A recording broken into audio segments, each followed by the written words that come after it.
4 महीने बाद देश में लोकसभा चुनाव होने हैं। 6 राष्ट्रीय पार्टियों के साथ दर्जनों रीजनल पार्टियां मैदान में उतरेंगी।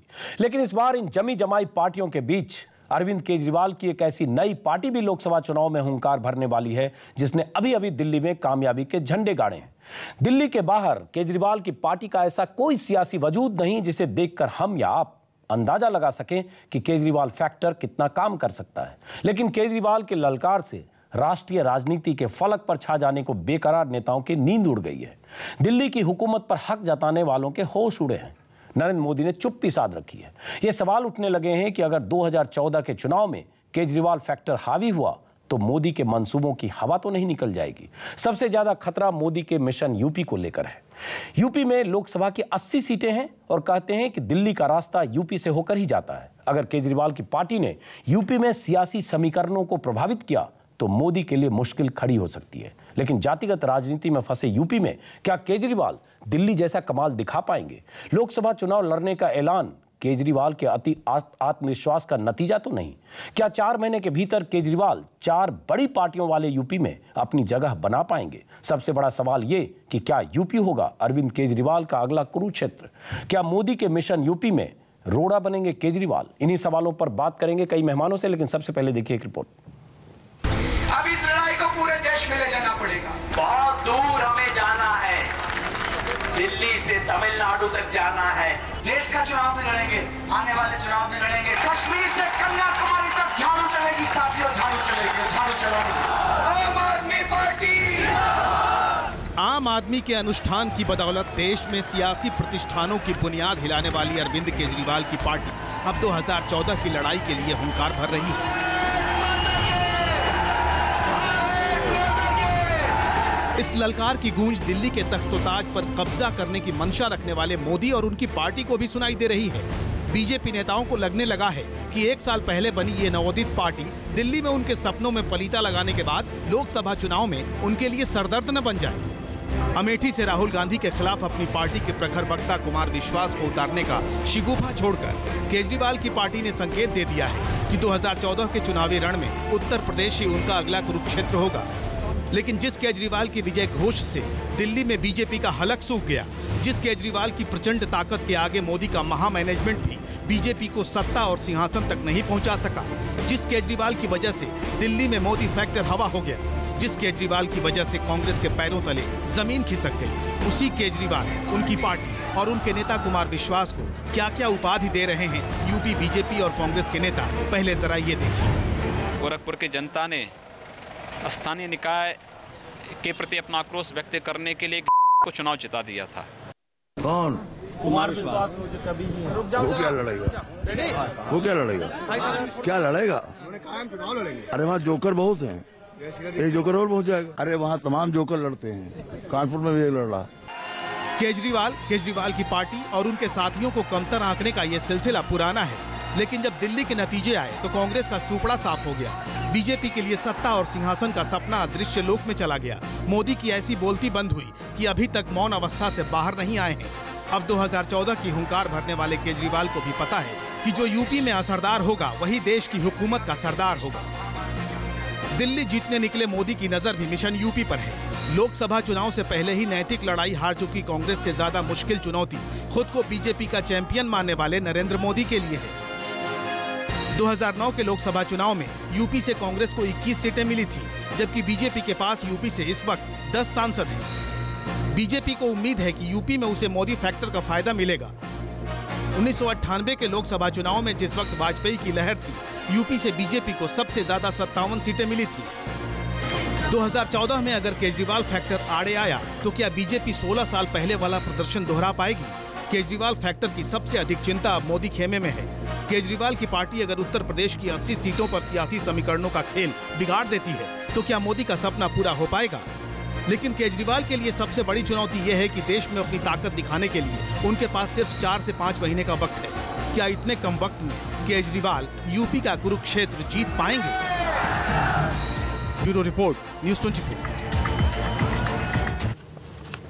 4 या 5 महीने बाद लोकसभा के चुनाव होने हैं। लोकसभा चुनाव में इस बार एक नई पार्टी उतर रही है। नई पार्टी जो 1 साल पहले बनी नई पार्टी जिसने दिल्ली में चमत्कार दिखाया, वो नई पार्टी केजरीवाल की है। सवाल ये उठता है कि उत्तर प्रदेश बहुत अहम है, बीजेपी के लिए भी, कांग्रेस के लिए भी, लेकिन कांग्रेस की 22 सीटें हैं और कांग्रेस को भी पता है सीटों का नुकसान ही होना है, सीटों के बढ़ने की संभावना न के बराबर है। अब सवाल उठता है बीजेपी का, 10 सीटें बीजेपी के पास है, बीजेपी का हौसला है, बीजेपी की उम्मीद है कि कहीं वाजपेयी की तरह करिश्मा काम कर गया तो 57, 58, 60 और तमाम ऐसे आंकड़े प्रोजेक्शन बीजेपी के नेताओं के दिमाग में है। और जब तक ये नहीं होगा तब तक मोदी का रथ दिल्ली की तरफ नहीं आएगा। सवाल उठता है केजरीवाल क्या यूपी में कोई फैक्टर बनेंगे? इसी सवाल पर चर्चा करने के लिए हमारे साथ कई मेहमान हैं। स्टूडियो में है कमाल फारूकी, समाजवादी पार्टी के नेता रहे हैं, राजनीतिक विश्लेषक हैं, जगदम्बिका पाल, कांग्रेस के नेता, मुख्तार अब्बास नकवी साहब बीजेपी के वरिष्ठ नेता हैं, प्रोफेसर आनंद कुमार आम आदमी पार्टी के नेता, पुरुषोत्तम अग्रवाल जो राजनीतिक विश्लेषक हैं, चिंतक हैं। सबसे पहला सवाल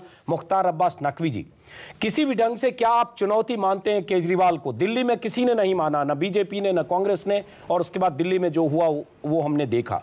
क्या यूपी में बीजेपी केजरीवाल फैक्टर को, केजरीवाल को चुनौती मानती है, कोई चिंता मानती है?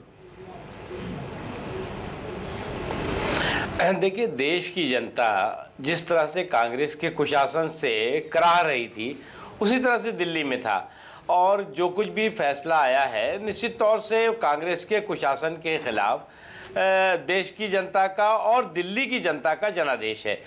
लेकिन सितारों के आगे जहां भी और भी है। अगर आप देखें तो मध्य प्रदेश में जहां पर भारतीय जनता पार्टी 10 सालों से सत्ता में थी, 10 सालों के बाद अपने काम के बल पर 15वें साल में आई और 38% वोट था। हम 38 से जो है वो 48%, 48% वोट पे आए। नकवी साहब, मध्य प्रदेश राजस्थान पर हम बीजेपी को बहुत सलामी दे चुके हैं, बहुत गुणगान कर चुके हैं। मैं स्पेसिफिक थोड़ा यूपी पर बात करना चाहता हूं, क्योंकि मध्य प्रदेश और राजस्थान पर हमने 5 दिन बहुत बात की, जबरदस्त आपको वोटिंग मिली, कामयाबी मिली और सलाम करने लायक है जनता ने जिस ढंग से जनादेश दिया। हम यूपी पर आना चाहते हैं। क्या यूपी में केजरीवाल को चुनौती मानते हैं, कोई फैक्टर मानते हैं? आपको ऐसा लगता है कि कोई ध्रुव हो सकता है यूपी में, बीजेपी के लिए कोई चुनौती हो सकती है?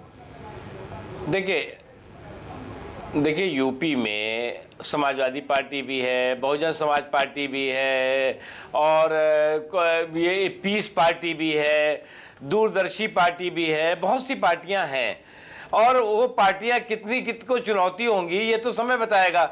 देखिए, ये कोई बहुत बड़ा वंडर नहीं हुआ है, देश की लोकतंत्र का ब्लेंडर साबित जरूर होगा, क्योंकि अगर वो पार्टी जो पार्टी की बड़े बड़े वादे और सपनों के सौदागर बनकर आई थी, वो अब ये इस तक भी तैयार नहीं है कि वो सरकार बनाए। अपनी सरकार छोड़िए, सरकार बनाए नहीं बनाए उसका मतलब नहीं यूपी वो जो उनको विधानसभा में एमएलए मिले हैं, उन एमएलए की जिम्मेदारी भी निभाने को तैयार नहीं हो जो दिल्ली में, वो हमारे लिए वहां क्या चुनौती होंगे? चलिए, वहां आपके लिए चुनौती नहीं होंगे। दिल्ली पर चर्चा चुकी हम 4-5 दिन कई बार कर चुके हैं, इसलिए मैं यूपी पर चर्चा करना चाहता हूं। लेकिन आपने मुख्तार जी कहा पीस पार्टी, दूरदर्शी पार्टी और तमाम ऐसी बातें कही जिससे लगता है कि आप खारिज ही कर रहे हैं। हम प्रोफेसर आनंद कुमार के पास जाएं, उससे पहले पुरुषोत्तम अग्रवाल से एक टिप्पणी, क्या चुनौती है? इसी तरह से पॉलिटिकल सिस्टम ने केजरीवाल को दिल्ली में खारिज किया, और केजरीवाल ने जिस ढंग से किया वो कह रहे हैं कि लोकतंत्र का ब्लंडर है, वंडर नहीं है। मुख्तार अब्बास नकवी का वन लाइनर बहुत पॉपुलर है, बहुत अच्छे ढंग से वो बोलते हैं। क्या ये वंडर नहीं है, ब्लंडर है, और ये यूपी में कुछ भूल नहीं खिलाएगा? मेरे ख्याल से यूपी की बात तो बाद में करेंगे, लेकिन अगर दिल्ली की बात करें तो आम आदमी पार्टी की जीत के राजनीतिक महत्व को नकारना अपने आप में ब्लंडर है, और इससे कोई लाभ नहीं होगा ना मुख्तार अब्बास नकवी की पार्टी को, ना किसी और की पार्टी को। जहाँ तक बात यूपी की, अगर हम ठंडे दिमाग से बात करें, देखिए दिल्ली में आम आदमी पार्टी की सफलता के पीछे उनका पिछले लगभग 2 साल का काम था। अन्ना का आंदोलन, उसके बाद फिर इनका अरविंद केजरीवाल का अपना आंदोलन, फिर उन्होंने पार्टी का ढांचा खड़ा किया, हमारे मित्र आनंद कुमार और योगेंद्र यादव जैसे लोगों के सहयोग से पार्टी का एक वैचारिक संदर्भ तैयार किया। अगले 3-4 महीने में उत्तर प्रदेश जैसे, और यहाँ मुख्तार अब्बास नकवी की बात सही है, सब लोग जानते हैं यहाँ नकवी की वैचारिक संघर्ष, नहीं मुझे बोल लेने दीजिए सर, वो सब लोग जानते हैं। अब आपको मौका मिला तो आप लोगों का काम करिए ना। नहीं, आप पार्टी से नहीं है, ये आप पार्टी से नहीं है, आप पार्टी के नेता से हम जब बात करेंगे तब कहेंगे। पुरुषोत्तम अग्रवाल बोल रहे हैं आप पार्टी की तरफ से नहीं है, तो अपना विश्लेषण बोल रहे हैं। नकवी साहब, मैं आप नकवी साहब प्लीज प्लीज प्लीज जी आप मेरी बात सुन लें प्लीज जी।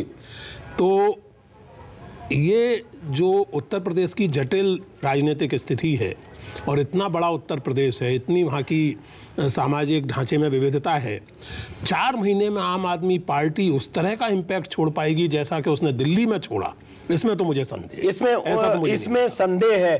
कुमार विश्वास भी हमारे साथ फोन लाइन पर हैं, उनके पास भी जाएंगे, लेकिन एक बार प्रोफेसर आनंद कुमार, 4 महीने हैं, पुरुषोत्तम अग्रवाल भी कह रहे हैं संदेह है, और मुख्तार अब्बास नकवी ने तो कहा ही है कि पीस पार्टी, दूरदर्शी पार्टी और कई पार्टियां हैं, आप वहां क्या कर पाएंगे। सवाल ये उठता है 4 महीने में क्या करेंगे, कितनी सीटों पर, आप यूपी की बात करें, कितनी सीटों पर चुनाव लड़ेंगे। आपने राहुल गांधी के खिलाफ कुमार विश्वास का तो नाम ले लिया, क्या जहां मोदी लड़ेंगे, क्या मनोहर जोशी लड़ेंगे, क्या राजनाथ लड़ेंगे, उन सब के खिलाफ आपके उम्मीदवार होंगे, और होंगे तो सिर्फ एक सिंबॉलिक होंगे, या आपको लगता है आपको चुनौती दे पाएंगे?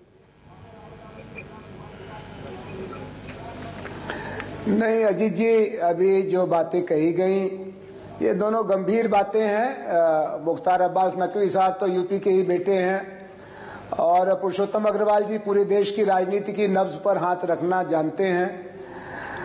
उत्तर प्रदेश में हमारी पार्टी का 26 नवंबर के बाद जो गठन हुआ, राज्य समिति से लेकर के जिला स्तर पर सक्रिय इकाइयों की बराबर उपस्थिति बनी रही, और इस चुनाव में जो दिल्ली का चुनाव हुआ उसमें यूपी से आए हुए कार्यकर्ताओं का बड़ा योगदान था, और इलाहाबाद, कानपुर, बनारस, लखनऊ, इन सब में बड़ी सक्रियता चल रही है। नहीं, आप चुनाव की बात मैं पूछ रहा हूं, उत्तर प्रदेश एक प्रदेश नहीं है, चुनाव की बात पूछ रहा हूं कि आपने ऐलान कल कर दिया यहां जंतर मंतर से, उत्तर प्रदेश में 80 सीटें हैं और 4 महीने हैं, कितनी सीटों पर आपको लगता है चुनाव लड़ेंगे तो सिर्फ अति आत्मविश्वास का प्रदर्शन है, या आप सिंबॉलिक है, या आपको लगता है आप किसी को चुनौती दे पाएंगे, और उसकी वजह?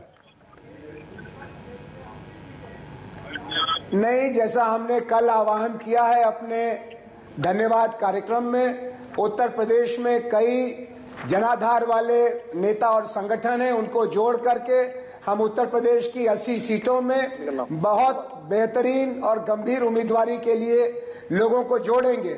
उसमें हमारी पार्टी भी रहेगी, उसमें और ऐसे लोगों को रखेंगे जो अभी तक हमारी पार्टी में नहीं थे, हमारे समर्थक थे, अन्ना आंदोलन के समर्थक थे, और उनका चलिए 4 महीने में ये सब आप कैसे करेंगे? हम उम्मीद करते हैं 4 महीने में ये कैसे करेंगे? कांग्रेस, बीजेपी, बसपा और सपा को, चारों को हम पर्याप्त सेवा का अवसर देंगे, चारों को पर्याप्त सेवा का अवसर देंगे। मुख्तार अब्बास नकवी जी, आपके पास आ रहा हूं, लेकिन एक बार जगदंबिका पाल जी, अब तक तो आपका मुकाबला वहां बीएसपी से है, समाजवादी पार्टी से, हालांकि कुछ फ्रेंडली भी है क्योंकि एक दूसरे के लिए आप लोग एडजस्टमेंट कर लेते हैं, समाजवादी पार्टी आपके लिए कुछ छोड़ती है और आप उनके लिए छोड़ते हैं, बीजेपी है, और अब एक नई पार्टी केजरीवाल की आ रही है जिसने दिल्ली में आपके होश उड़ा दिया, अब यूपी में होश उड़ाने आ रही है। जगदंबिका पाल जी,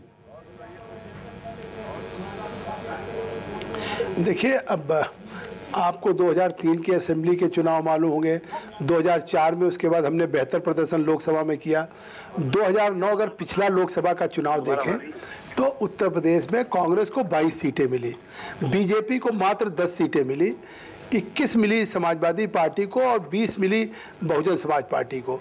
तो 2009 के अगर लोकसभा के चुनाव का परिणाम देखें तो कांग्रेस ने सबसे बेहतर प्रदर्शन किया। सर, आप पास्ट की बात से निकलिए, प्रॉब्लम क्या है कांग्रेस नेताओं की? पास्ट की बात बहुत करते हैं, प्रेजेंट की बात करिए। प्रेजेंट की पिछले 1.5 साल में क्या हो रहा है, जो असेंबली इलेक्शन हो रहे हैं उसमें क्या हो रहा है, यूपी में असेंबली इलेक्शन में क्या हुआ, अभी 4 राज्यों में क्या हुआ, दिल्ली में क्या हुआ, मध्य प्रदेश, राजस्थान में कहां चले गए आप, 10% सीटें मिली आपको लगभग, तो उसकी बात करिए। और मैं उसमें स्पेसिफिक यूपी कर रहा हूं, क्या आप चुनौती मानते हैं या नहीं? पहले या तो आप खारिज कर दीजिए कि हमारे लिए इररिलेवेंट है, जैसे अब तक शीला दीक्षित कहती है हु इज केजरीवाल, तो क्या आपके लिए मायने रखता है या नहीं? नहीं ना, अगर आपने मुझसे कोई सवाल पूछा है जी, तो कम से कम मुझे उत्तर देने का मौका दें। आप कह रहे हैं 1.5 साल पहले असेंबली का चुनाव हो, उसमें क्या परिणाम रहा? असेंबली के चुनाव में चाहे 1.5 साल पहले 28 सीट मिली हो, या लगातार पिछले 3-4 चुनाव से हमें हमेशा कभी 24 सीट, कभी 22 सीट, कभी 28 सीट मिली, लेकिन पार्लियामेंट में हमने उसके बावजूद भी हमने 22 सीटें पाई थी। और आज पार्लियामेंट में जो सीटें हैं, हम सब लोग मेंबर ऑफ पार्लियामेंट हैं, हम अपनी अपनी सीटों को जीतने के लिए विकास कर रहे हैं, चुनौती मानते हैं कि नहीं केजरीवाल को? तो इसलिए केजरीवाल को चुनौती मानते हैं कि नहीं? हम केजरीवाल, हाँ, बिल्कुल केजरीवाल को चुनौती नहीं मानते हैं। हमारी लड़ाई सीधी, अगर जिस तरीके से आज कह रहे हैं भारतीय जनता पार्टी, उस फिरका परस्त ताकतों से हम पूरे देश में लड़ते हैं। आज उत्तर प्रदेश में भी चलिए, आप चुनौती नहीं मानते। कुमार विश्वास हमारे साथ हैं। आप फिरका परस्त ताकतों से लड़ने के लिए दिल्ली में भी थे, लेकिन दिल्ली में बीजेपी 32 सीटों पर है, एक अकाली को मिलाकर आप कहां हैं? हाशिए पर 8 सीटों पर, और एक नई पार्टी ने आपका क्या हाल किया? अभी फिर आप कह रहे हैं कि आप किसी लायक नहीं मानते। कुमार विश्वास, आपने तो ऐलान कर दिया कि आप राहुल गांधी के खिलाफ सीधे चुनाव लड़ेंगे, लेकिन अभी उत्तर प्रदेश की 80 सीटों का सवाल है। प्रोफेसर आनंद कुमार कह रहे हैं हम हर सीट पर उम्मीदवार उतारेंगे, कांग्रेस कह रही है आप उनके लिए मायने नहीं रखते। मुख्तार अब्बास नकवी साहब ने कहा कि जैसे पीस पार्टी, दूरदर्शी पार्टी, तमाम पार्टियां हैं तो एक और पार्टी आएगी, क्या फर्क पड़ेगा? नहीं, देखिए अजीत जी, 2 अलग अलग प्रश्न है। एक तो मैं बड़ा आभारी हूं आज इस बात पर कि बेनी प्रसाद वर्मा जी ने कहा कि कुमार विश्वास एक जोकर है। तो मैं बहुत आभारी हूं कि सलमान खुर्शीद कीड़ा कहते थे, गटर स्नाइप कहते थे, शीला दीक्षित हमको मानसून का कीड़ा कहती थी। तो आज मैं प्रमोट हो गया, आज मैं कीड़े से कम मनुष्य बन गया 28 सीट आने के बाद। दूसरा जो आप ही कह रहे हैं कैडर की बात कि भाजपा के पास कैडर है, कांग्रेस के पास कैडर है। हमारे मित्र मुख्तार अंसार नकवी साहब बैठे, ये भी कल हमें कह रहे थे आम अमरूद पार्टी है, ये तो कुछ भी नहीं है।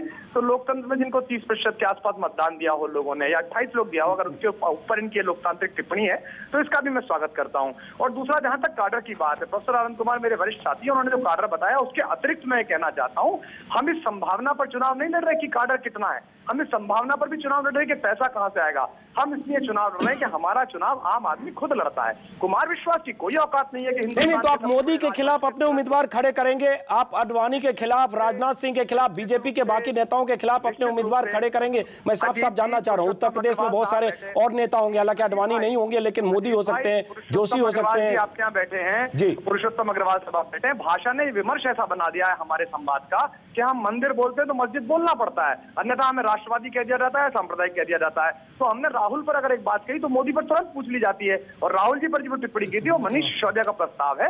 हमारे यहाँ 10 जनपद या नागपुर से टिकट नहीं मिलता। नहीं, चलिए करना पड़ता है। आपने गलत ढंग से, पुरुषोत्तम जी ने कहा उसको आपने गलत ढंग से लिया। कुमार विश्वास, आप हमारे साथ बने रहिएगा। कमाल फारूकी साहब, आपके पास भी आऊंगा। मुख्तार अब्बास नकवी, मुझे लगता है कि जैसे आपका भी जिक्र किया कि आपने आम अमरूद पार्टी कहा, गडकरी ने चिल्लर पार्टी कहा, और बहुत तरह की बातें कही गई। मुझे लगता है कि एक अंडर एस्टिमेट करने की जो तरीका था पॉलिटिकल पार्टी का पहले भी था, यूपी में फिर से आप अंडर एस्टिमेट करेंगे। लगता नहीं कि जनता में एक आक्रोश था, जनता एक नए विकल्प की तलाश कर रही थी, दिल्ली में मिला। अगर यूपी में भी कहीं कुछ गुंजाइश हुई 10, 20, 25 सीटों पर भी, तो बहुत बड़ी चुनौती होगी आपके लिए और मोदी के लिए, क्योंकि दिल्ली का सपना मोदी का है और बीजेपी का है। देखिए, पहली बात तो ये कि जो जनादेश दिल्ली की जनता ने ये आप पार्टी को दिया है, उसको हम नतमस्तक होकर के शुरू से सलाम कर रहे हैं। इसमें कहीं कोई कन्फ्यूज़न नहीं है। लेकिन इनको ये पहले बात तो तय करना होगा कि कांग्रेस के कुशासन को रोकना है या मोदी और भाजपा के सुशासन के रथ को रोकना है। ये कहते हैं जी हम तो अब कांग्रेस को नहीं, मोदी और भाजपा के सुशासन के रथ को रोकने के लिए काम कर रहे हैं। एक चीज। दूसरी जो सबसे महत्वपूर्ण चीज है कि किसी देश में कोई अजूबा नहीं हुआ है ये, इससे पहले भी इस तरह की घटनाएं हुई है। अगर आप देखिए तो छात्रों ने सरकार बनाई है। जी, अगर असम की आप बात रखें, और तमाम देश में ऐसी घटनाएं हमेशा होती रही हैं। इसलिए इसके आधार पर अहंकार और इसके आधार पर यह कहना कि साहब हम जो हैं वो सर्व शक्ति संपन्न हो गए और सारे के सारे लोग बेईमान हैं, ईमानदारी का झोला और ईमानदारी का झोला और बेईमानी का झोला ये नहीं चलेगा। मुख्तार भाई, मैं बहुत प्रसन्न हूं कि आज आपने आम आदमी पार्टी कहा। कल सुबह मैं आम अमरूद पार्टी सुन रहा था, तो जो फल से आपने हमें मनुष्य बनाया, इसके लिए मैं बहुत आभारी हूं आपका। ये अहंकार हमने कभी किया नहीं, हम ना कभी करने वाले हैं। चलिए, अच्छा जो आप कह रहे हैं स्वास्थ्य के लिए अच्छा है। बात सुनिए, स्वास्थ्य बहुत बहुत शुभकामनाएं स्वास्थ्य के लिए।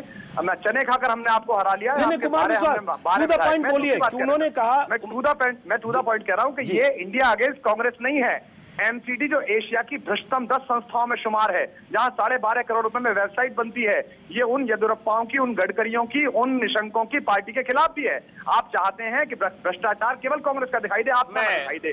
और मैं आपसे वादा चाहता हूं, आप जो कह रहे हैं हम सरकार नहीं बनाएंगे, तो आप न्यूज 24 पर कहिए कि आप जिनके घोषणा पत्र के खिलाफ चुनाव लड़ेंगे दिल्ली में, पूरे देश में, आप उनके साथ सरकार नहीं बनाएंगे 2014 में। तो आप साथ दे देंगे? के खिलाफ लड़ेंगे तो आप उनके साथ सरकार नहीं बनाएंगे। संक्षिप्त, उसके बाद स्टूडियो लौटना होगा जी। मैं बस जब अब मैं तो ये बात नहीं करना चाहता था, बात निकली है तो दूर तलक जाएगी। इस देश के लोकतंत्र के इतिहास में पहली घटना है कि एक कॉन्स्टिट्यूंसी को विदेशियों ने गोद लिया और उन विदेशियों का पता नहीं कि कहां से आए हैं, कौन से आए हैं। और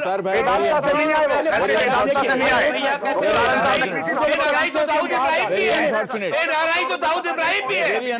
तुम क्या दाऊद इब्राहिम को इस देश को गोद दे दोगे? जो है बेचा है, तुम देश को लुटे रहे हो। मुझे आपको जवाब देना चाह रहे हैं, वैसे विषय से हम भटक रहे हैं। बताइए, मेरा मुद्दा यूपी है। यूपी में लोकसभा चुनाव में 4 पार्टियों के बीच एक 5वीं पार्टी और उससे होने वाला जो भी सियासी समीकरण में उलटफेर। मुख्तार भाई नहीं, मुख्तार भाई बहुत टाइम ले लिया आपने, जरा अदब से सुन लीजिए। अब जरा अदब से हमारी बात भी सुन लीजिए। ये क्योंकि यूपी नहीं, मेरी बात अदब में सुनिए। आपकी बहुत हो गई, बाद में कर लेंगे, बाद में कर लेंगे। इनकी उनकी तो तुम विदेश से कैसे लेके आए थे? तुम विदेशियों को ला करके इस देश को गोद दे रहे हो और तुम कहते हो कि अभी हमने दिल्ली को गोद दिया, अब देश को गोद देंगे। कल तुम दाऊद इब्राहिम को लेके आओगे। कौन विदेशी आए थे यहाँ पे? और इन विदेशियों को तुमने जो गोद दिया है कौन है? ये आप अपमान कर रहे हो उनका भारत के बेटों का जो पासपोर्ट भारत का रखते हैं और इसका अपमान का बदला वो लोग आपको पूरे देश में देंगे। तुम्हें बताना होगा देश को। बिल्कुल, आप एक एक चंदे की साइड देखिए। साहब आपकी हताशा आपकी भाषा से दिखाई दे रही है और मुझे लगता है रामपुर में हताशा का हिसाब किताब आम आदमी आपके साथ करेगा। ऐसा है, ईमानदारी का चोला और बेईमानी का झोला। इन जुमलों से देश नहीं चलता, ये जुमले खत्म हो चुके। तुम्हारे पांव के नीचे कोई जमीन नहीं। गजब तो यह है कि फिर भी तुम्हें यकीन नहीं। जी चलिए, आप दोनों को रोक रहा हूं के आप सरदार हैं और ठगों के ठेकेदार हैं। ठगों के ठेकेदारों को देश जान चुका है। शुभकामना के लिए बहुत बहुत धन्यवाद। इन विदेशियों को कहां से लाए थे?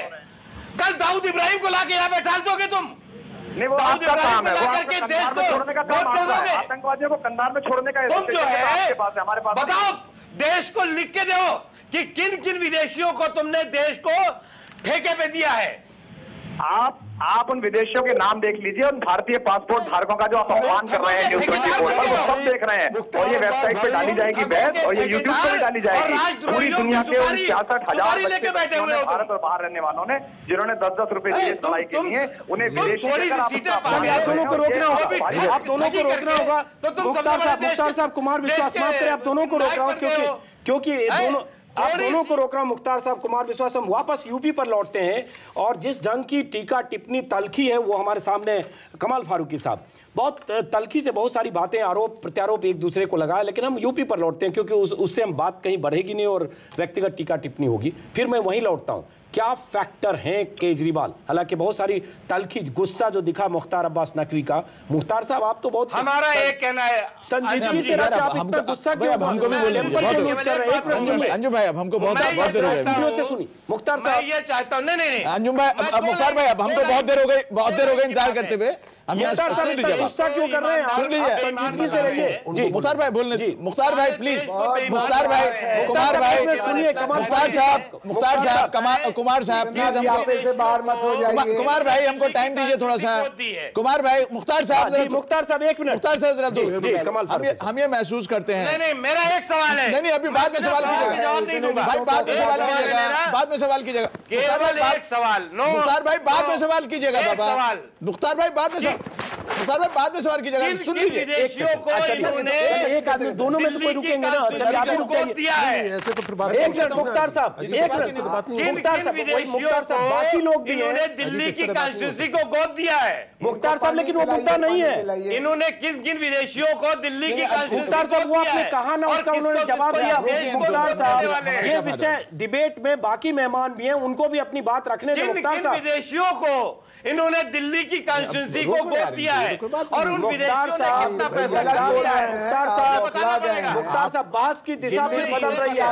मुख्तार साहब शर्मिला नेता है। मुख्तार साहब के शारजाह के पाकिस्तान के किन विदेशियों, मुख्तार साहब ये मुद्दा नहीं है। दिल्ली की कॉन्स्टिट्यूंसी को वोट दिया है। चलिए मुख्तार साहब आपने अपनी बात कही, आपके पास आएंगे कमाल फारूकी साहब। मुझे लगता है ये गुस्सा और आक्रोश हमें बड़ा अफसोस है कि दो इंपॉर्टेंट पॉलिटिकल पार्टीज जो बीजेपी और कांग्रेस दोनों ने आपको बिल्कुल सीरियसली नहीं लिया है। और मुख्तार भाई का जहां तक ताल्लुक है, दाऊद इब्राहिम को, अरे भाई कुमार साहब सुनिए, कमाल फारूकी साहब बोल रहे हैं, ये कुमार विश्वास नहीं बोल रहे हैं, कमाल फारूकी बोल रहे हैं, इनको अपनी बात कहने दीजिए। मुख्तार साहब, मुख्तार भाई बात करने दीजिए हमको। मुख्तार भाई हम आपकी बहुत इज्जत करते हैं।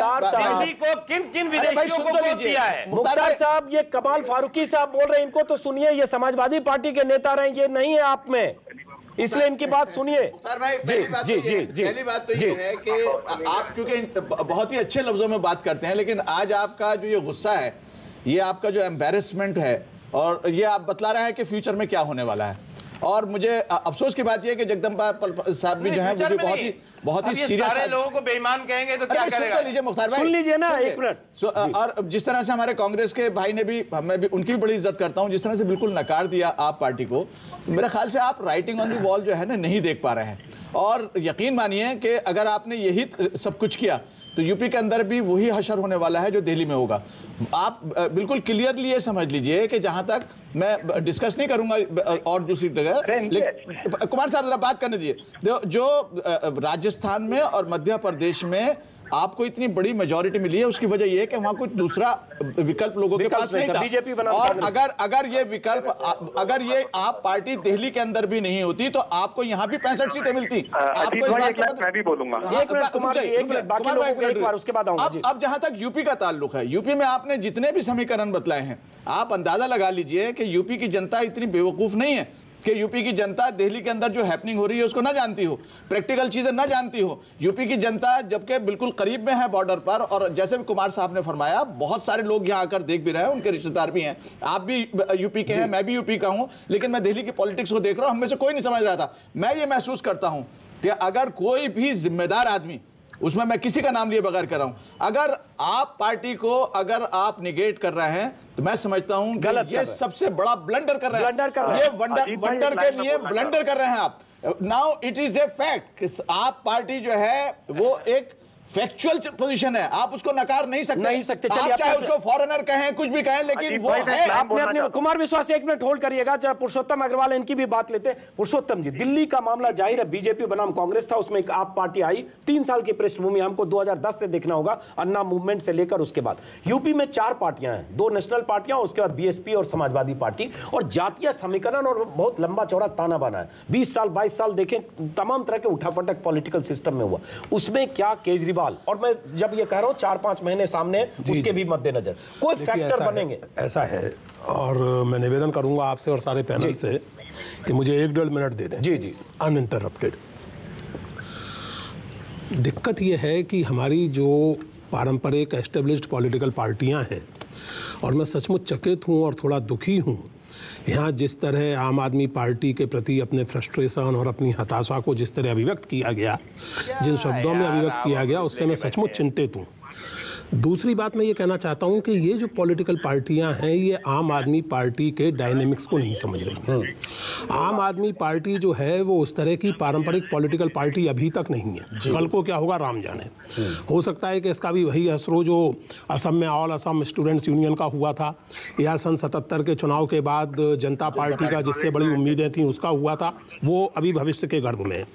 अभी स्थिति ये है कि दिल्ली में भी आम आदमी पार्टी का, देखिए जरा तथ्य को सामने रखें, 28 सीटें वो जीते हैं, 20 पर वो दूसरे नंबर में हैं, और कई सीटों पर वो 1,500-2,000 से भी कम वोटों से दूसरे नंबर पर। और ये सब क्या है? ये आम आदमी पार्टी के अपने संगठन भर का कमाल नहीं है, बल्कि कांग्रेस और भाजपा दोनों के विकल्प की जो छटपटाहट इस देश की जनता में एब्सोल्युटली राइट, एक क्रेडिबल ऑल्टरनेटिव लोगों को दिखा और लोगों ने उसे जैसे अपने मूवमेंट के तौर पर अडॉप्ट कर लिया। मुझे ये नहीं पता कि किस कॉन्स्टिट्यूएंसी को किस विदेशी ने किस देशी ने अडॉप्ट किया, लेकिन मेरी आम आदमी पार्टी से या भाजपा से या कांग्रेस से ना कोई लेना है ना कोई देना है। मैं एक स्वतंत्र तो आपको लगता है तमाम जातीय समीकरण और उसके बीच भी दिल्ली में क्या हुआ 4 महीने भाई, दिल्ली में 4 महीने में आप मेरी बात सुनिए अजीत जी, दिल्ली में हुआ क्या? लोगों को एक क्रेडिबल ऑल्टरनेटिव की तलाश थी। उस क्रेडिबल ऑल्टरनेटिव के रूप में पिछले 2 साल से आम आदमी पार्टी अपनी गतिविधियों के जरिए उनके सामने थी, लोगों ने उसको चुना। मैंने पहले भी यही कहा था कि क्या वो क्रेडिबिलिटी एस्टेब्लिश करने का काम अगले 4 महीने में आम आदमी पार्टी सारे देश में और खासकर उत्तर प्रदेश में कर पाएगी, और अगर कर पाई तो ये निश्चित रूप से बहुत बड़ी चुनौती है। ये सवाल, एक मिनट कुमार विश्वास आपके पास आऊंगा, लेकिन ये सवाल का जवाब चाहता हूं प्रोफेसर आनंद कुमार। 4 महीने में क्या ऐसी क्रेडिबिलिटी जो आपने 3 साल में दिल्ली में बनाई अन्ना मूवमेंट से, 4 महीने में ऐसा क्या करेंगे? उत्तर प्रदेश बहुत बड़ा राज्य है, जहां कांग्रेस हाशिए पर चली जाती है, जहां बीजेपी 10 सीट पर सिमट जाती है, वहां आम आदमी पार्टी अगले 4 से 5 महीने में या 3 ही महीने के बाद नोटिफिकेशन हो जाएगा, क्या कर पाएगी? देखिए, हमारे काम की धारावाहिकता अगर बनी रही, क्योंकि हमने पिछले 1.5 बरस में जो दिल्ली में होता था उसकी गूंज, उसकी प्रतिक्रिया उत्तर प्रदेश के हर कोने में होती थी, और उसमें से ज्यादातर लोग, अधिकांश लोग आम आदमी पार्टी के रूप में संगठित हो गए और उन्होंने सक्रियता का एक सिलसिला बनाया है।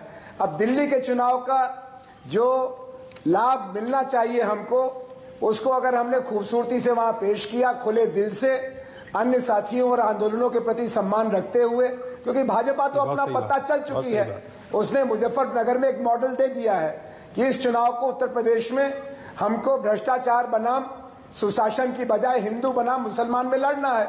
उसका थोड़ा लाभ उनको दिल्ली के चुनाव में मिला। तो प्रोफेसर आनंद कुमार नकवी जी, मुख्तार अब्बास नकवी तो कह रहे हैं आप कांग्रेस के खिलाफ लड़िए, बीजेपी के, मोदी के सुशासन के खिलाफ क्यों लड़ रहे हैं? यही तो सवाल पूछा है। चल रहा है, तो फिर आपकी लड़ाई मोदी से भी है या नहीं?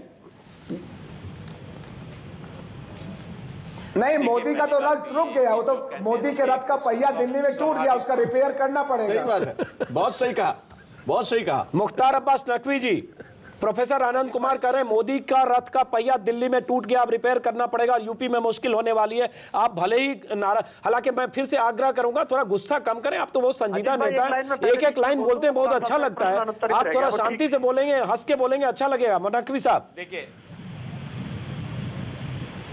देखिए, पहली बात तो ये है कि प्रोफेसर अनंत कुमार जी या भाई कुमार विश्वास जी जो बात कह रहे हैं, सुशासन के रथ में के सामने आप जितने भी कांटे बिछाएंगे वो कांटे फूल बन जाएंगे और वो सुशासन का रथ आगे बढ़ेगा।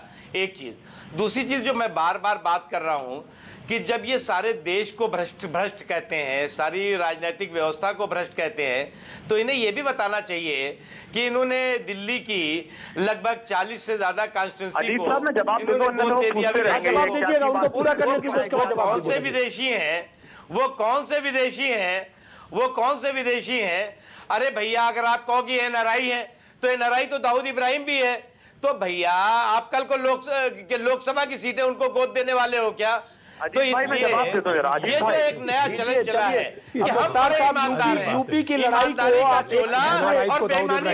दाऊद इब्राहिम से तुलना कर रहे हैं, मुझे लगता है आप नाइंसाफी कर रहे हैं। मुख्तार साहब, कुमार विश्वास अब आप ही जवाब दे सकते हैं। को दाऊद इब्राहिम तो मत कहिए, और एनआरआई को दाऊद इब्राहिम नहीं कर सकते, देश के नागरिक है, उन्होंने चंदा दिया है, नागरिक है, राजनीति में दिलचस्पी रखते हैं, उन्हें वोट देने का अधिकार है। अरे भैया, देखिए टेक्निकली और उन्हें वोट देने का अधिकार है, वो इस देश के नागरिक हैं। कुमार दाऊद इब्राहिम और ये सब नहीं कह सकते, ये गलत बात है। अरे मेरे जवाब दीजिए, ये गलत बात। साहब सुन लीजिए, आप बड़े बुद्धिजीवी हैं। नहीं, वो ठीक है, उससे क्या फर्क पड़ता है? मुख्तार साहब, जो एनआरआई है, जो विदेश में रह रहे हैं, उनको आप दाऊद इब्राहिम कह देंगे, ये क्या? विदेशियों ने दिल्ली को गोद लिया था। जवाब सुन लीजिए, मुख्तार साहब जवाब सुन लीजिए। आप विदेशी जो हमारे एनआरआई हैं, जो विदेशी उसमें रहते हुए भारत का पासपोर्ट रखे हुए, उनको आप दाऊद इब्राहिम कह देंगे? कुमार विश्वास को जवाब देने, कुमार विश्वास जवाब दीजिए। आज आप बहुत ज्यादा कर रहे हैं मुख्तार साहब। मुख्तार साहब, आपने 47 बार पूछा कि ये कौन विदेशी है। मैं आपको बताना चाहता हूं, ये वही भारत के बेटे हैं जो गुजरात के भूकंप के साथ जिन्होंने गुजरात के एक एक जिले को गोद लिया था। अरे हमें तो सबसे पहले पूरा सुनना सीखिए। हमने गुजरात को गोद नहीं दिया, हमने गुजरात को गोद नहीं दिया मेरे भाई, हमने गुजरात को गोद नहीं दिया। आपने गुजरात के एक जिले को गोद दिया था उस समय जब भूकंप आया था गुजरात में। हमने गुजरात को गोद नहीं दिया। गए हुए चंदा लीजिए अलग बात है, इस आंदोलन की कमान संभालना है 10 मेरे भाई, आप उन्हें आप परेशान क्यों हो, कह रहे हैं। तो मेरे पास आपकी कौन है वो लोग? कोई उत्तर नहीं है। नहीं, मुझे लगता है आप दोनों को रोकना पड़ेगा फिर से। मुझे मुख्तार अब्बास नकवी साहब, कुमार विश्वास, मुझे लगता है चंदे को लेकर आग्रह पूर्वाग्रह है उनका। मुख्तार अब्बास नकवी की एक लाइन है, हालांकि उस पर एतराज किसी को भी हो सकता है। एनआरआई को आप हर एनआरआई की तुलना दाऊद इब्राहिम नहीं कर सकते। मुख्तार अब्बास नकवी साहब, मुख्तार जी, बहस का मुद्दा आज वो नहीं है। मुख्तार साहब, हम यूपी पर बात कर रहे हैं, चुनाव की राजनीति पर बात कर रहे हैं। मुख्तार साहब हम यूपी पर बात कर रहे हैं। मुख्तार साहब, यूपी पर एक बार फिर से सवाल चाहता हूं, आपसे जवाब चाहता हूं मुख्तार साहब, और आप कहिए अगर कोई फर्क नहीं पड़ेगा आपके हिसाब से तो। मैं जवाब चाहता हूं, यूपी में 80 सीटें, यूपी में बीजेपी की अभी 10 सीटें, हमने यूपी में 57 सीटें भी बीजेपी की देखी है 98 में, और तब वाजपेयी की सरकार थी 182 सीटें थी, और उसके बाद उसके पहले 96 में 52 सीटें थी, चरम हमने देखा 98 में। अब सवाल उठता है, यूपी में जब तक आपका सपना पूरा नहीं होगा, रथ मोदी का दिल्ली की तरफ नहीं आएगा। मैं आपसे सीधा सवाल पूछना चाहता हूं, क्या आप केजरीवाल को किसी तरह से फैक्टर और चुनौती मानते हैं या खारिज करते हैं, जैसा 10 दिन पहले तक दिल्ली में करते रहे? देखिए, बहुत अच्छी बहस आपने अजीत जी शुरू की थी और मैं तो इस पे बहस कर रहा था। अब भाई कुमार विश्वास ने नितिन गडकरी से लेकर के और भाजपा को भ्रष्ट और बेईमानों की पार्टी कहा, इसलिए मुझे उनको जवाब देना पड़ा। अब मुद्दे पर आ जाए। उत्तर प्रदेश का सवाल है, उत्तर प्रदेश का सवाल है। देखिए, उत्तर प्रदेश में भारतीय जनता पार्टी एक स्वाभाविक विकल्प है। दिल्ली में जो कुछ हुआ वो उत्तर प्रदेश के लोग बहुत राजनीतिक है, वो समझ रहे हैं कि दिल्ली में अगर ये पार्टी है, इस पार्टी ने मोदी के और भाजपा के सुशासन के रथ को रोकने के लिए एक स्पीड ब्रेकर बनाने का काम किया। कोई स्वाभाविक विकल्प के रूप में नहीं है, ये भाजपा को रोकने के लिए काम किया। तो उत्तर प्रदेश में 60 से ज्यादा सीटें उत्तर प्रदेश की जनता भाजपा को देगी, और आप पार्टी हो या कोई और पार्टी हो, वो लड़े। मतलब इसका मतलब आप एक तरह से 60 सीटें, मुख्तार अब्बास नकवी जी, आप ही के पास आ रहा हूं, मुख्तार अब्बास नकवी जी, 80 में से 60 सीटें आपको दे दी जनता ने आपके सपने के मुताबिक। बची 20 में आप करें बीएसपी, कांग्रेस और समाजवादी पार्टी, अगर इनको कुछ हुआ तो ये थोड़ा अपने को ओवर एस्टिमेट कर रहे हैं। आज तक का इतिहास 80 के बाद से और 91 के बाद से जब भी चुनाव लड़े, जो पीक था आपका वाजपेयी के समय, उस समय में 57 गया, लेकिन आप 60 मांग रहे हैं। मतलब ये लोग चुनौती मान ही नहीं, वो मान रहे हैं, अच्छी तरह मान रहे हैं। वो आपके सामने कैसे कहेंगे? एक ही बात नेशनल टेलीविजन पर वो कैसे कहें कि मान रहे हैं? देखिए, बात यह है केंद्र में कि आनंद कुमार की जो बात की, एक मिनट मुख्तार जी, बाकी लोगों को बोलने दें। आनंद कुमार की बात को, प्रोफेसर आनंद कुमार की बात को इन्होंने खुद दूसरे ढंग से कह दिया। उन्होंने कहा कि रथ का पहिया पंक्चर हो गया, रिपेयर कराना पड़ेगा। ये कह रहे हैं कि स्पीड ब्रेकर लग गया। तो ये तो मान रहे हैं, और स्पीड ब्रेकर वास्तविकता है। हालत ये है कि आप 32 सीटें लिए बैठे हैं और आपकी ये हिम्मत नहीं हो रही कि इधर उधर से तोड़फोड़ करके सरकार बना ले। तो आपने अगर मान लीजिए कि ऐसी ही स्थिति यूपी के बहाने सारी लोकसभा में खड़ी कर दी, या किसी भी फॉर्मेशन में, मैं केवल आपकी बात नहीं कर रहा, तो ये चिंता तो भाजपा को भी है, कांग्रेस को भी है। लेकिन मैं ये भी समझता हूं कि ना तो भाजपा के प्रवक्ता ना कांग्रेस के प्रवक्ता नेशनल टेलीविजन पे इसको कैसे कहेंगे? भाई आप भी कमाल कर रहे हैं। वो कैसे कहेंगे हम चुनौती मानते हैं? पहले भी नहीं कह रहे थे। अनफॉर्चुनेटली जो मैंने बात कही, कैसे कहें? अनफॉर्चुनेटली दोनों मेजर पॉलिटिकल पार्टीज जो हैं इस हकीकत को मानने के लिए तैयार ही नहीं है। समझ ही नहीं रहे, ये समझ ही नहीं रहे। और जो लैंग्वेज इस्तेमाल, जो भाषा इस्तेमाल की है मुख्तार भाई ने, वो बिल्कुल बता रहा है कि टोटल बौखला चुके हैं, अत्यंत टोटल बौखला चुके हैं। चलिए प्रोफेसर आनंद कुमार, ब्रेक पर जाने से पहले एक सीधा सवाल फिर से, वक्त कम है, आपने किस तरह के कैंडिडेट की तैयारी की है? 3-4 महीने कैंडिडेट का चयन भी बहुत कम वक्त होता है। किस तरह से आपको लगता है, थोड़ा स्ट्रेटजी समझना चाहूंगा कि कहीं ये हम हौसलों का गुब्बारा तो नहीं फुला रहे हैं, ताकि क्योंकि दिल्ली में आपको उम्मीद दिखी, 28 सीटें मिली, इसलिए आप एक उम्मीद के हौसलों का इतना बड़ा गुब्बारा फुलाना चाहते हैं जो लोगों को लगे कि हम बहुत कुछ कर जाएंगे, या वाकई जमीनी हकीकत है कि आपके पास कैंडिडेट है, आपके पास ऐसे लोग हैं, या कोई ऐसे लोगों का कोई गठबंधन बनाकर आपको लगता है कुछ कर पाएंगे, और कितनी सीटों पर? देखिए, जितना बड़ा गुब्बारा अभी मुख्तार भाई ने पेश किया, 60 सीटें जो अटल बिहारी वाजपेयी नहीं कर पाए, अडवाणी नहीं कर पाए, अब उससे बड़ा गुब्बारा तो कोई नहीं फुला सकता है। हम लोग तो पूरी विनम्रता से बार बार कह रहे हैं कि दिल्ली के चुनाव में हम खाली एक निमित्त थे। जनता को गंभीरता से सामने पेश आने वालों में से हम पसंद आए, और उत्तर प्रदेश में भी ऐसी ही परिस्थितियां हैं। समाजवादी पार्टी वापस अपने पुरानी बीमारी की तरफ लौट गई है, अपराधियों की तलाश हो रही है, बाहुबलियों की तलाश हो रही है। बसपा अभी तक भ्रष्टाचार के कारण जो भगदड़ मची थी, बाबू सिंह कुशवाहा जैसी परिस्थितियां, उससे उठ नहीं पाई है, और भाजपा को मुजफ्फरनगर मॉडल ही पसंद आ रहा है जी। कांग्रेस में इतनी गुटबंदी है कि कांग्रेस का कोई जनता में पेश करने लायक चेहरा नहीं बचा है राहुल गांधी के अलावा। तो हमारे लिए जरूरी है कि हम उत्तर प्रदेश के चारों हिस्से में, बुंदेलखंड, पूर्वांचल, हरित प्रदेश और मध्य उत्तर प्रदेश में जो जनता के साथ काम करने वाले लोग हैं और हमारी जो इकाइयां हैं, उन सबको बैठाएं, चलिए जोड़ें। मुख्तार अब्बास नकवी, हम ये भी जानना चाहेंगे, 5 दिन हो गए दिल्ली के नतीजे को, मोदी की तरफ से अभी तक कोई बयान क्यों नहीं आया? दिल्ली में अगर ये शर्मिंदगी हुई, दिल्ली में मोदी फैक्टर क्यों नहीं चला? अगर राजस्थान और मध्य प्रदेश में चला, दिल्ली में मोदी का पहिया क्यों पंक्चर हुआ? जैसा कि प्रोफेसर आनंद कुमार ने कहा। मुख्तार अब्बास नकवी साहब बीजेपी के बड़े नेता हैं। मुख्तार अब्बास नकवी ने कहा केजरीवाल फैक्टर यूपी में कोई काम नहीं करेगा। साथ में उन्होंने भी ये भी कहा कि यूपी में 60 सीटें मिलेगी। इसका मतलब केजरीवाल हो या कोई हो, कोई मतलब नहीं। और यही रवैया बीजेपी और राष्ट्रीय दलों का तब भी था जब दिल्ली में केजरीवाल चुनाव लड़ रहे थे। सवाल ये उठता है 4 महीने जरूर हैं, लेकिन क्या कोई फैक्टर काम करेगा? जैसा कि प्रोफेसर आनंद कुमार कह रहे थे कि हम 4 महीने में लोगों से मिलेंगे, नए लोगों को जोड़ेंगे, तमाम ऐसे संगठनों को साथ लेंगे और एक चुनौती की तरह यूपी में उभर कर आएंगे, जिसको मुख्तार अब्बास नकवी मानने को तैयार नहीं। फिर भी मुख्तार अब्बास नकवी साहब, चूंकि जो हम लोग बात करते हैं कई बार ऑन द रिकॉर्ड बहुत मैटर करता है और उसकी समीक्षा 5 महीने बाद भी होती है। मैं आपसे समझना चाहता हूं कि दिल्ली में कहां चूक हुई कि आप समझे नहीं, और आज फिर उसी चूक की दिशा में है कि आप आम आदमी की नब्ज को समझने में आप नाकाम हो रहे हैं। आप एक गुस्सा है लोगों में एक परंपरागत पॉलिटिकल सिस्टम के खिलाफ, एक जमी जमाई पार्टियों के खिलाफ। जैसा कि हमने पहले कहा, राजस्थान और मध्य प्रदेश में कोई विकल्प नहीं था, छत्तीसगढ़ में विकल्प नहीं था। यूपी में अगर एक ऐसा विकल्प आता है, एक ऐसी पार्टी जिसका अतीत कोई दागदार नहीं है, जिसमें युवा चेहरे हैं, युवा लोग हैं, जोश और हौसला और उत्साह है,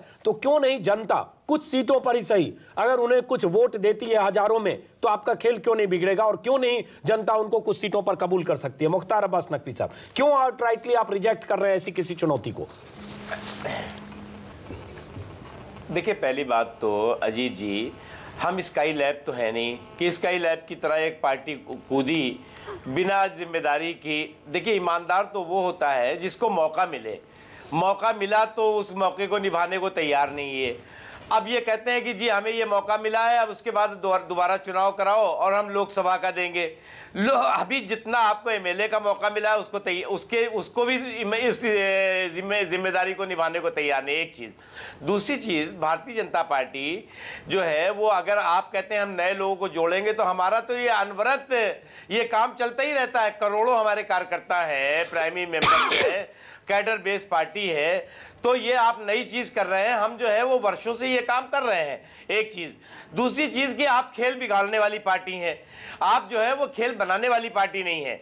आप जो है वो, ये लगता है कि भारतीय जनता पार्टी और मोदी जी का जो सुशासन का रथ है उसको कैसे रोको। चलिए, कम से कम ये आपको समझ में आ रहा है मुख्तार जी, सेगमेंट में वक्त कम है, मैं सबसे छोटी छोटी टिप्पणी लेनी पड़ेगी। आपको कम से कम लगा कि मोदी जी के सुशासन के रथ को रोक सकते हैं? आपसे एक सवाल, जो मुख्तार अब्बास नकवी ने कहा कि स्काई लैब की तरह, स्काई लैब कैसे? सब दिल्ली के लड़के, दिल्ली में रहने वाले, दिल्ली में पले बड़े, उन्होंने तय किया हम राजनीति में आएंगे। दिक्कत यही है कि ये लोग आम आदमी पार्टी को, नेता होने के लिए 30 साल का अतीत जरूरी नहीं है। वो आम आदमी पार्टी को केवल एक और पॉलिटिकल पार्टी समझ रहे हैं, जबकि आम आदमी पार्टी असल में एक पूरी पॉलिटिकल प्रोसेस का हिस्सा है, लोगों के पॉलिटिकल सिस्टम के खिलाफ फ्रस्ट्रेशन को निकालने का माध्यम है। और इसलिए आम आदमी पार्टी को ऐसी सफलता मिली है। कांग्रेस और भाजपा दोनों इसको अगर डिसमिस करेंगे तो देश का जो हो सो हो, लेकिन अपना नुकसान जरूर करेंगे। क्लोजिंग रिमार्क, मोदी का रथ यूपी में अरविंद केजरीवाल के आने से किसी भी ढंग से प्रभावित होगा? 60 सीटों का गुब्बारा कह सकते हैं, 60 सीटों की बात उन्होंने की, लेकिन अगर केजरीवाल आते हैं ये फैक्टर मोदी के लिए मुश्किल होगी या नहीं? बहुत प्रभावित होगा। और मैं ऑन रिकॉर्ड ये कह रहा हूं, कभी फिर दोबारा आप इलेक्शन के बाद देखिएगा मुख्तार भाई, राजस्थान और मध्य प्रदेश में भी वही हशर होने वाला है आपका जो कि यूपी के अंदर जो दिल्ली के अंदर हुआ है, क्योंकि वहां पर कोई विकल्प नहीं था, इसलिए आपको इतनी कामयाबी मिल गई। तो यूपी भी हो, यूपी भी आगे देखिए, यूपी भी जाएगी, मध्य प्रदेश भी जाएगा और राजस्थान भी जाएगा। चलिए closing remark, professor Anand Kumar, आपका दुश्मन नंबर 1 कौन, कांग्रेस या बीजेपी? नहीं, आप तो जानते हैं हमारा दुश्मन नंबर 1 तो इस समय भ्रष्टाचार और देश को बर्बाद करने वाली मौजूदा राजनीतिक संस्कृति है, और इसमें से बाहर निकलने के लिए हमारा किसी से झगड़ा नहीं है। हम तमाम भले लोगों से निवेदन करते हैं और इन पार्टियों से भी करते हैं कि आपके सपने पूरे हों और इसके लिए आप जनता के साथ जुड़ें। प्रोफेसर आनंद कुमार, मेरे पास 30 सेकंड वक्त है। एक सवाल पूछना चाहता हूं। आपने राहुल गांधी के खिलाफ कुमार विश्वास का नाम एक तरह से चला दिया है। नरेंद्र मोदी जहां से चुनाव लड़ेंगे, कहा जा रहा है बनारस से लड़ सकते हैं, उनके खिलाफ या राजनाथ सिंह के खिलाफ या मुरली मनोहर जोशी के खिलाफ या लाल कृष्ण आडवाणी के खिलाफ आप पार्टी के उम्मीदवार होंगे या नहीं? सफाई से जवाब चाहता हूं, 2 टूक। देखिए, हमारी पार्टी जोखिम उठा के लड़ने वालों की पार्टी है। शीला जी के खिलाफ अगर अरविंद केजरीवाल को जनता की मोहब्बत मिली तो माननीय मोदी जी के खिलाफ अगर वो उत्तर प्रदेश की जनता के राजनीतिक समझदारी को जांचना चाहेंगे तो हम लोग उनको भरपूर मौका देंगे और बहुत अच्छा उम्मीदवार उतारेंगे। तो इसका मतलब ये भी हो सकता है कि नरेंद्र मोदी के खिलाफ अरविंद केजरीवाल चुनाव मैदान में उतरे सीधे? मुमकिन है, मुमकिन कुछ भी हो, कुछ भी जो जैसे पार्टी देखेगी जो सर्वोत्तम होगा वो करेंगे, बहुत अच्छा करेंगे। चलिए, बहुत बहुत शुक्रिया आप सभी मेहमानों का, मुख्तार अब्बास नकवी जी का भी। आप इतने नाराज मत हुआ करिए सर, आप एक एक लाइन बहुत अच्छा बोलते हैं, वन लाइनर आप बहुत अच्छा बोलते हैं, आपकी नाराजगी अच्छी नहीं लगती, लेकिन चलिए आप आए, आप सभी का बहुत बहुत। ये तो हमारे मित्र जो है आपका, हमारे मित्र कुमार विश्वास साहब जो है वो भाजपा को भ्रष्ट कहने लगे। चलिए, आप सभी मेहमानों का बहुत बहुत शुक्रिया। आपने भी उनके लिए एक से एक मुहावरे आपने भी बोले, आपने भी मुख्तार अब्बास नकवी साहब वही बेईमानी का झोला और ईमानदारी का पता नहीं क्या क्या आपने भी बोला, ईमानदारी का चोला बेईमानी का झोला, एक दूसरे पर आरोप प्रत्यारोप। हम इस कार्यक्रम को यहीं खत्म करते हैं। आप सभी मेहमानों का बहुत बहुत शुक्रिया। देखना होगा क्या मोदी का रथ केजरीवाल की वजह से कहीं फंसता तो नहीं है यूपी में।